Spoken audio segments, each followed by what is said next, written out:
नमस्कार दोस्तों। अब हम लोग संविधान सभा के बारे में समझने का प्रयास करेंगे। अंग्रेजों ने भारतीयों को पावर ट्रांसफर करने से पहले एक मिशन भेजा था भारत में, 3 सदस्यीय मिशन, जिसको कैबिनेट मिशन कहा जाता है। इस कैबिनेट मिशन के अध्यक्ष थे पैंथिक लॉरेंस, उस समय भारत सचिव के पद पे आसीन थे। 2 और सदस्य थे, एस्टोफर्ड क्रिप्स जो व्यापार संघ का अध्यक्ष था, वहीं क्रिप्स मिशन वाला, और एवी अलेक्जेंडर जो नौसेना प्रमुख था। इन 3 सदस्यीय समिति का काम यह था, इस कमीशन का काम यह था कि भारत में संविधान सभा का गठन करवाए और संविधान निर्माण का कार्य पूरा करवाए, ताकि भारतीयों को पावर हैंडओवर किया जा सके, ट्रांसफर किया जा सके।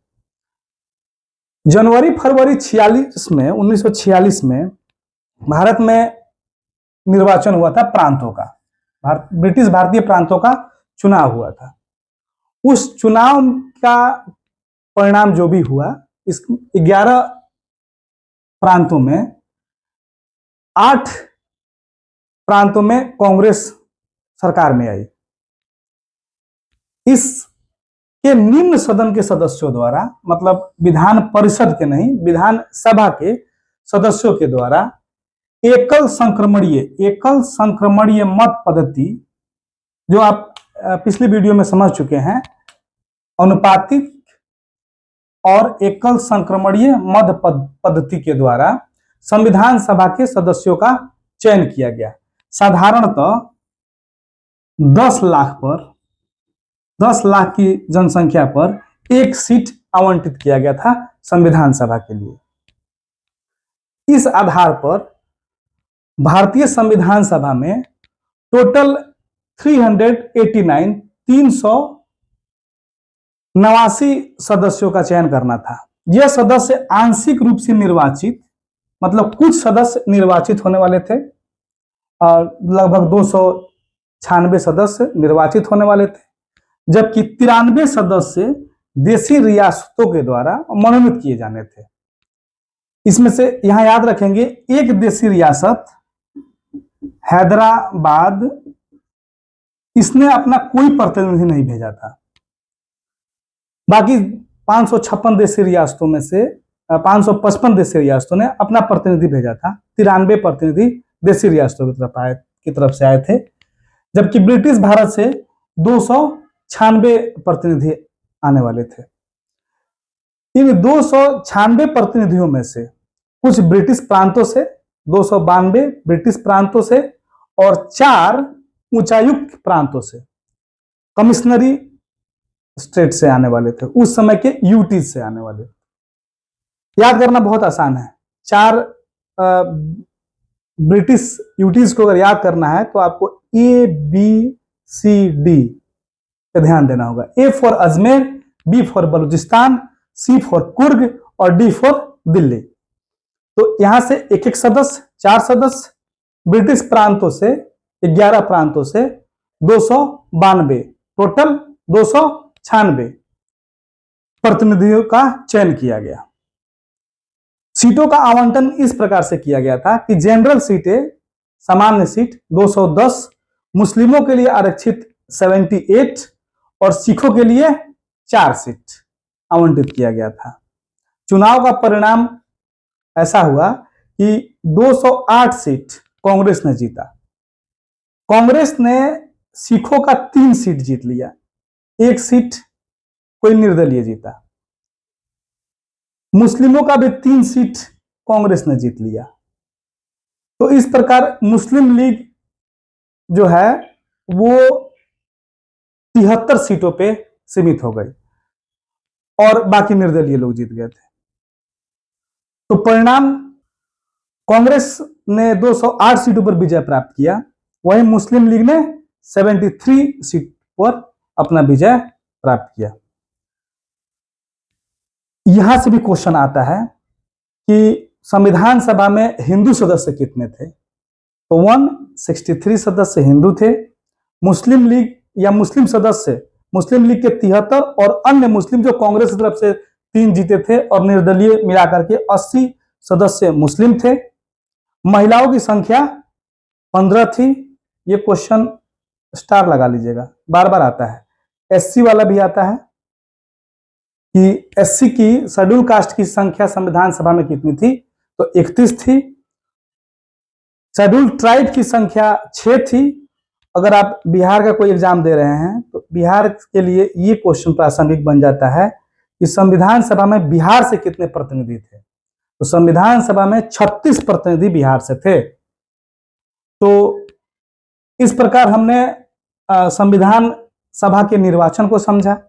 देश विभाजन के बाद, मतलब पाकिस्तान बनने के बाद, मुस्लिम लीग संविधान सभा से अलग हो गई। मुस्लिम लीग के अलग होने के परिणाम स्वरूप देश का विभाजन होने अर्थात पाकिस्तान बनने के बाद संविधान सभा से मुस्लिम लीग अलग हो गया।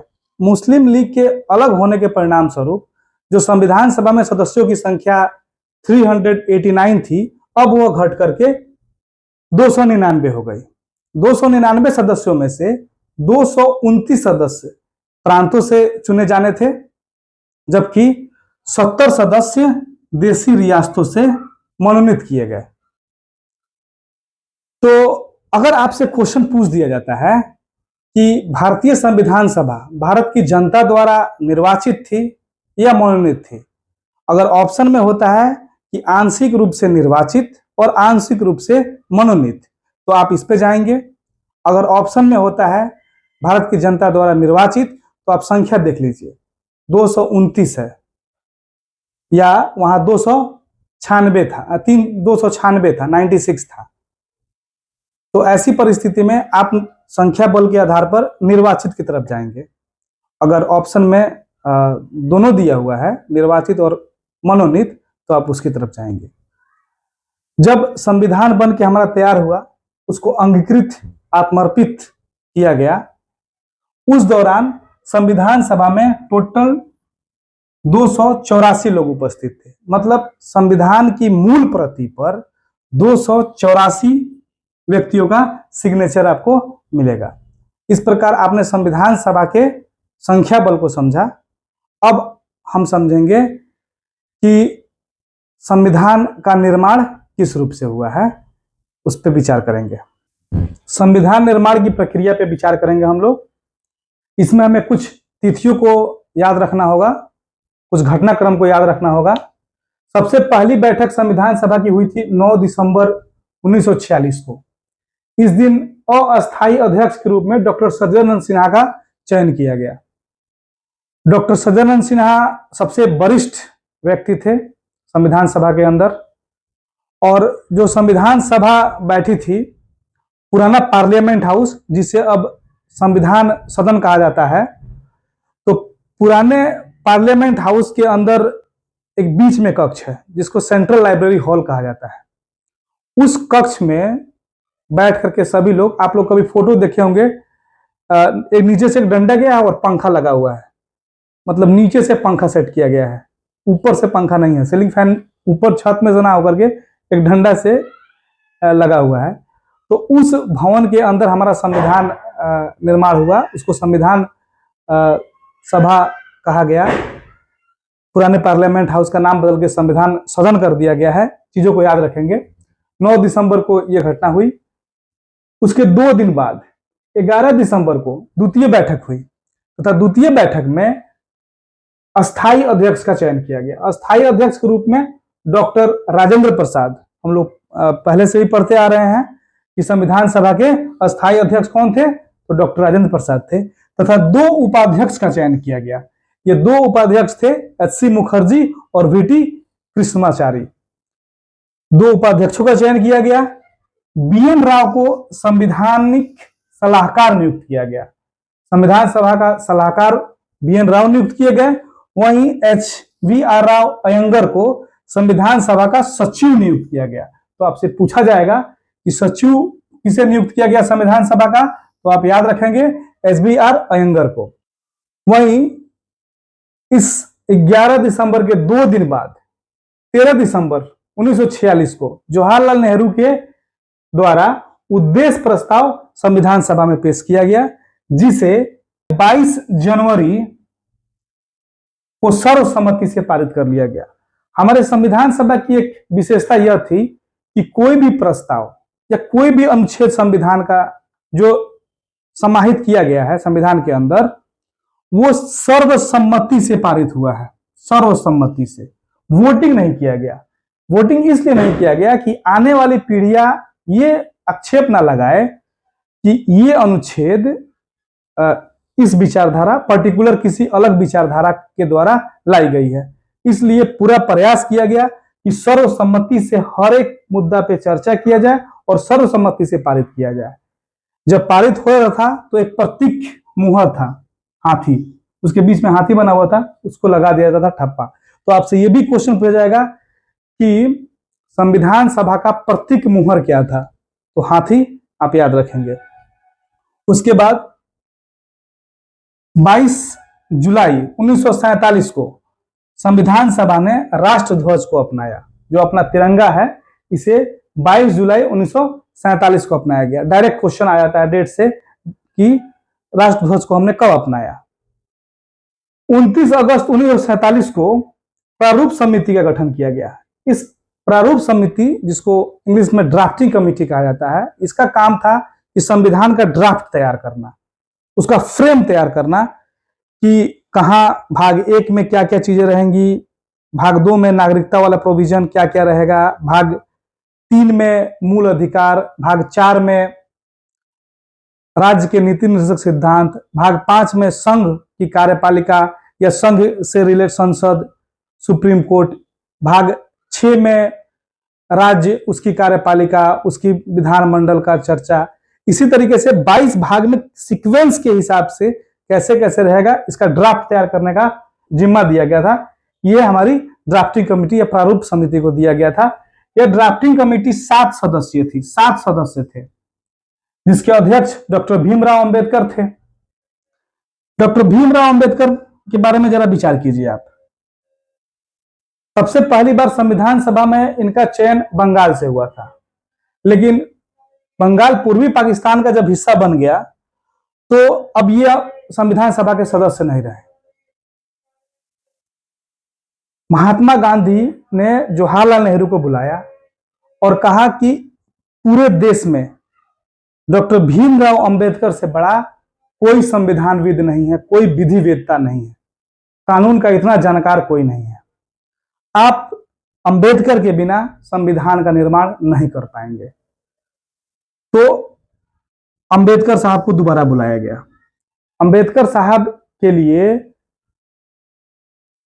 M.R. जयकर ने पुणे से अपना सीट खाली किया। इन्हें पुणे से, महाराष्ट्र से निर्वाचित किया गया और इस प्रकार वो संविधान सभा में पुनः निर्वाचित होकर के आए। जो 7 सदस्य थे संविधान के प्रारूप समिति के, ड्राफ्टिंग कमेटी के, याद करना बहुत आसान है। यहां से क्वेश्चन पूछा जाता है कि कौन था कौन नहीं था, तो याद करना बहुत आसान है। मुंशी जी को तो आप याद रख पाएंगे, के एम मुंशी। एक मोहम्मद सदातुल्ला को याद रखेंगे आप, इस पे फोकस करेंगे। बाकी ये 4 नाम जो हैं वो कृष्ण भगवान के नाम हैं, चाहे गोपाल हो, कृष्ण स्वामी स्वयं है। अच्छा, गोपाल में भी स्वामी लगा हुआ है, कृष्ण में भी स्वामी लगा हुआ है। माधव भी उन्हीं का नाम है, कृष्ण भगवान का, और कृष्णमाचारी ये भी उन्हीं का नाम है, मतलब कृष्ण यहां भी लगा हुआ है। तो ये 4 आदमी आप कृष्ण भगवान से याद कर लेंगे। अब यहां थोड़ा सा और ध्यान देने वाला बात है कि ये दोनों आदमी बाद में आए थे, माधवराव और कृष्णमाचारी। माधवराव आए थे BL मित्र के जगह पर, तो इसको भी याद रखेंगे आप कि माधव आए अपने मित्र के स्थान पर, माधव आए अपने मित्र के स्थान पर, याद रखेंगे।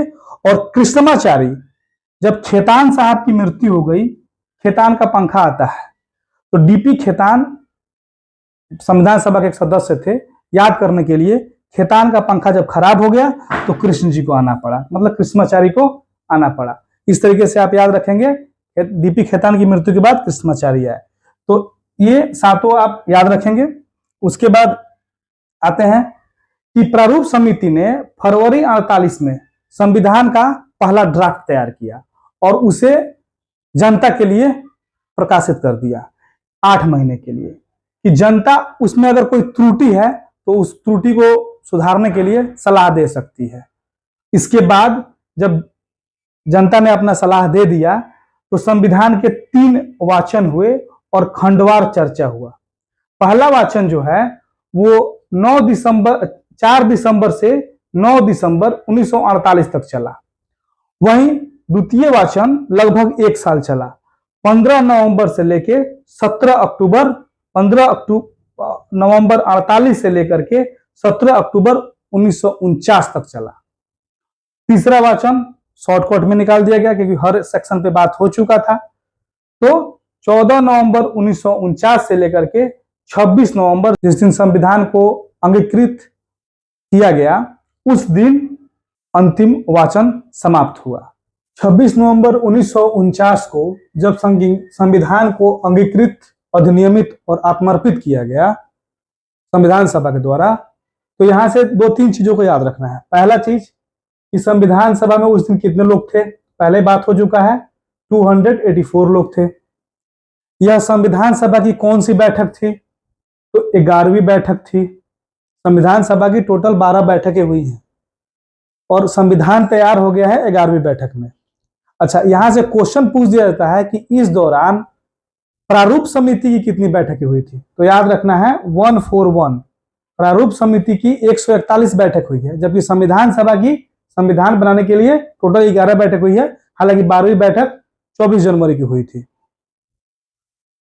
तीसरा चीज पूछा जाता है कि संविधान बनने में टाइम कितना लगा, तो याद रखना है 2 साल 11 महीना और 18 दिन। 2 साल 11 महीना और 18 दिन आप लोग को याद ही होगा।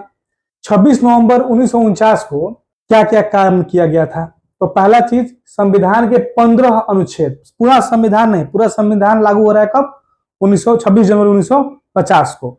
26 नवंबर 1949 को सिर्फ 15 अनुच्छेद को लागू किया गया। वे अनुच्छेद कौन कौन से थे, तो नागरिकता संबंधी अनुच्छेद थे, क्योंकि पाकिस्तान का विभाजन हो चुका था, कुछ लोग पाकिस्तान से भारत आए और कुछ लोग भारत से पाकिस्तान आए, तो ये क्लियर करना जरूरी था कि कौन भारत का नागरिक होगा, ये हम लोग आगे पढ़ेंगे। राष्ट्रपति संबंधी अनुच्छेद को लागू किया गया, क्योंकि राष्ट्रपति का निर्वाचन होने वाला था और राष्ट्राध्यक्ष तो होना चाहिए, क्योंकि भारत गणराज्य बना, रिपब्लिक ऑफ इंडिया बना, तो राष्ट्रपति तो होना चाहिए और राष्ट्रपति को शपथ लेना पड़ेगा, तो अनुच्छेद 60 को लागू कर दिया गया। आम चुनाव, लोकसभा के लिए आम चुनाव तो होगा, तो आम चुनाव को ध्यान में रखते हुए निर्वाचन आयोग संबंधी अनुच्छेद जो है, अनुच्छेद 324 से 29 तक को लागू किया गया। तो कुल मिला के 15 अनुच्छेद याद रखेंगे आप लोग। 24 जनवरी 1950 को संविधान सभा की अंतिम बैठक हुई, 12वीं बैठक बुलाई गई। इस दिन हमने राष्ट्रगान को अपनाया, जन गण मन अधिनायक जय है। राष्ट्रीय गीत को अपनाया, वंदे मातरम, सुजलाम सुफलाम मलयज शीतलाम सस्य श्यामलम मातरम, उसको अपनाया गया।